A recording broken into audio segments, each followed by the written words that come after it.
तुमचे केस एकदम असे गळत असतील किंवा केसांची अजिबात वाढ होत नसेल तर तुम्ही या पद्धतीने इथे शॅम्पू बनवा. म्हणजे हा शॅम्पू बनवायला एकदम साधी सोपी पद्धत आहे आणि हा शॅम्पू एकदम केमिकल फ्री आहे. तर चला मग सुरुवात करूया. शॅम्पू बनवायसाठी इथे मी शिकाकाई घेतले आहेत. तर हे शिकाकाई इथे मी 50 ग्रॅम घेतले आहेत. शिकाकाईमुळं काय होतं, केस मस्त लांब आणि चमकदार होतात आणि सफेदसुद्धा केस लवकर होत नाही. त्यानंतर इथे 50 ग्रॅम रिठा घेतला आहे. रिठ्यामुळं काय होतं, शॅम्पूला मस्त फेस येतो. तर सर्वात आधी आपण इथे रिठा धुवून घ्यायचा आहे 1 पाण्याने आणि हा रिठा धुवून झाल्यानंतर याच्यात परत पाणी घालायचं आहे आणि गॅसवरती अर्धा ताससाठी याला व्यवस्थित उकळून घ्यायचं आहे बारीक गॅसवरती. तर इथे पाहू शकता मस्त रिठा आपला धुवून झाला आहे. म्हणजे जे पण कचरा असतो तो निघून जातो. त्यानंतर मी इथे शिकाकाई घेत आहे. शिकाकाईसुद्धा आपण इथे स्वच्छ 1 पाण्याने धुवून घ्यायचं आहे. म्हणजे काय होतं, जी पण धूळ वगैरे असते ती सर्व निघून जाते. म्हणून इथे शिकाकाई आणि रिठा स्वच्छ धुवून घ्यायचं आहे. तर इथे शिकाकाई आणि रिठा स्वच्छ धुवून झाला आहे. तर पाणी परत घालायचं आहे आणि गॅसवरती ठेवायचं आहे. त्यानंतर इथे मी 25 ग्रॅम मेथीदाणा घेतला आहे. तर मेथीदाणा एक 5 मिनिटासाठी या पद्धतीने भिजत ठेवायचा आहे. मेथीमुळं काय होतं, आपले केस मस्त नरम होतात. त्यानंतर इथे रिठा 30 मिनिटासाठी मस्त उकळून घ्यायचा आहे बारीक गॅसवरती. त्यानंतर शिकाकाईसुद्धा आपण बारीक गॅसवरती 30 मिनिटासाठी मस्त उकळून घ्यायचं आहे. तर इथे 30 मिनिटं झाले आहे आणि बऱ्यापैकी पाणीसुद्धा आपलं इथे आटलं आहे आणि शिकाकाईने मस्त आपला रंग इथे सोडला आहे. म्हणजेच इथे आपण गॅस बंद करून घ्यायचा आहे. तुम्ही पाहू शकता मस्त लालसर असा रंग आला आहे. तर मी इथे गॅस बंद करत आहे. त्यानंतर इथे रिठासुद्धा मस्त आपला उकळला आहे. तुम्ही पाहू शकता फेस आला आहे, म्हणजे छान उकळला आहे आणि पाणीसुद्धा अर्धं झालं आहे. तर इथे गॅस बंद करायचा आहे. तर हे आपण इथे 8 तासासाठी भिजत ठेवायचं आहे परत. तर मी इथे मेथी दाणे घेतले आहेत, जे मी 5 मिनिटासाठी भिजत ठेवलेले. तर मेथी दाणे इथे आपण 10 मिनिटासाठी मस्त शिजून घ्यायचे आहेत, म्हणजे उकळून घ्यायचे आहेत. तर तुम्ही इथे पाहू शकता मस्त मेथी दाणासुद्धा आपला उकळला आहे आणि एक वेगळाच रंग आला आहे, पाहू शकता. तर इथे आपण गॅस बंद करून घेऊया. तर इथे 8 तास झाले आहे. तर आपण इथे रिठ्यामधली बी काढायची आहे या पद्धतीने. तर 8 तास भिजत ठेवल्यानंतरच याच्यातली बी काढता येते, कारण रिठा खूप कडक असतो. तर याच पद्धतीने आपण सर्व रिठाच्या बिया काढून घ्यायच्या आहेत. तर इथे सर्व रिठामधल्या बिया आपल्या काढून झाल्या आहे. तर इथे रिठा काढून घेऊया पूर्णपणे. त्यानंतर इथे शिकाकाईसुद्धा आपला 8 तास मस्त भिजला आहे आणि मस्त थंड झाला आहे. तर याच्यातल्यासुद्धा बिया काढून घ्यायच्या आहेत आणि शिकाकाई साईडला करायचा आहे. तर याच पद्धतीने सर्व शिकाकाईमधले आपण बिया काढून शिकाकाई या पद्धतीने वेगळा करायचा आहे.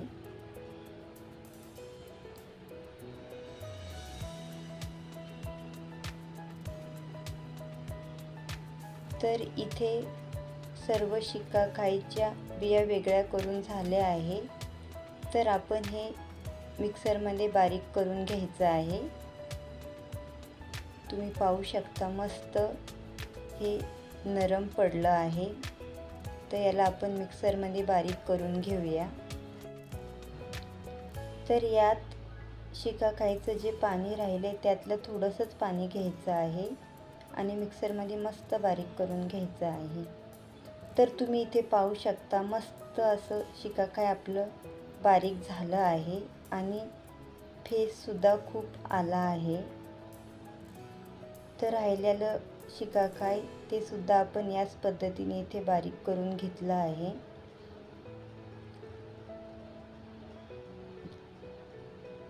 थोडंसं पाणी घ्यायचं आहे आणि मिक्सरच्या भांड्यात राहिलेलं ते या पद्धतीने व्यवस्थित खंगाळून घ्यायचं आहे. म्हणजे जे पण फेस आहे तो पूर्णपणे मिक्सरच्या भांड्यातून निघला जातो. त्यानंतर इथे आपण रिठा घ्यायचा आहे. रिठासुद्धा आपण इथे मस्त मिक्सरमध्ये बारीक करून घेणार आहोत. परत थोडंसं पाणी घ्यायचं आहे. जर आपण पाणी नाही घेतलं तर हे लवकर बारीक नाही होत, त्यासाठी इथे थोडंसं पाण्याचा वापर करायचा आहे. तर इथे आपला रिठासुद्धा मस्त बारीक झाला आहे आणि मस्त फेस आला आहे. तुम्ही पाहू शकता एकदम जास्त असा रिठ्याचा फेस झाला आहे. त्यानंतर इथे परत पाणी घ्यायचं आहे आणि व्यवस्थित परत मिक्सरचं भांडं खंगाळून घ्यायचं आहे या पद्धतीने आणि पूर्ण पाणी काढून घ्यायचं आहे. त्यानंतर आपण इथे मेथी दाणे घ्यायचे आहेत. मेथी दाणे सुद्धा आपण इथे व्यवस्थित मस्त बारीक करून घ्यायचं आहे.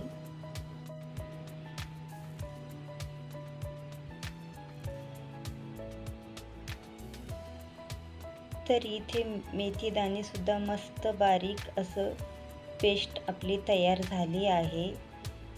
तर राहिलेलं शिकाकाईच्या पाण्यामध्ये मिक्स करायचं आहे, कारण मेथी दाणे चिकट असतात म्हणून वेगळेच याला या पद्धतीने मिक्स करून घ्यायचं आहे.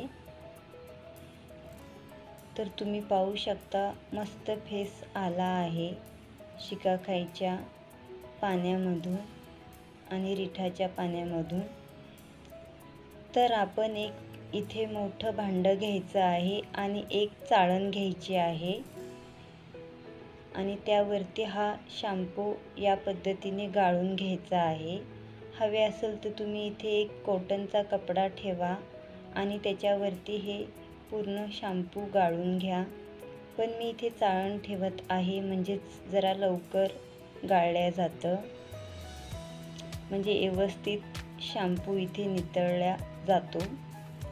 त्यानंतर या पद्धतीने हा शॅम्पू हाताने फिरवायचा आहे. म्हणजे फेस असल्यामुळं काय होतं, लवकर शॅम्पू आपला खाली जात नाही, म्हणून हाताने किंवा चमच्याने या पद्धतीने फिरवायचं आहे. तर तुम्ही पाहू शकता इथे आपला मस्त शॅम्पू खाली नितळला आहे. तर इथे सर्व शॅम्पू व्यवस्थित नितळून गेला आहे खाली, म्हणजे जो पण त्याचा चोथा आहे तो चाळणीमध्ये वरती राहिला आहे. तर हा शॅम्पू आपण इथे एक भांड्यात काढून घेऊया. तर तुम्ही इथे पाहू शकता एकदम मस्त असा रंग आला आहे आणि मस्त व्यवस्थित आपला शॅम्पू इथे नितळला आहे आणि छान फेससुद्धा आला आहे. तर परत इथे मी चाळण ठेवत आहे आणि जो चोथा चाळणीवर आहे त्याच चोथ्यावरती इथे आपण मेथी दाणे मिक्सरमध्ये बारीक करून घेतलेले ते मिक्स करायचे आहेत आणि पूर्णपणे या पद्धतीने गाळून घ्यायचं आहे. तर हा शॅम्पू इथे एकदम कमी साहित्यामध्ये तयार केला आहे आणि एकदम अवैद्रिक असा हा शॅम्पू आपला इथे तयार होत आहे. अजिबात केमिकल नाही आहे केमिकल नसल्यामुळं आपले केससुद्धा लवकर पांढरे नाही होत आणि मस्त लांब, चमकदार, दाट, मऊ असे इथे एकदम मऊसूत मस्त असे आपले इथे केस होतात. तर हा शॅम्पू मी इथे स्वतः ट्राय केला आहे आणि 1 महिन्यामध्येच मी इथे फरक पाहिला आहे. तर तुम्ही नक्की ट्राय करा.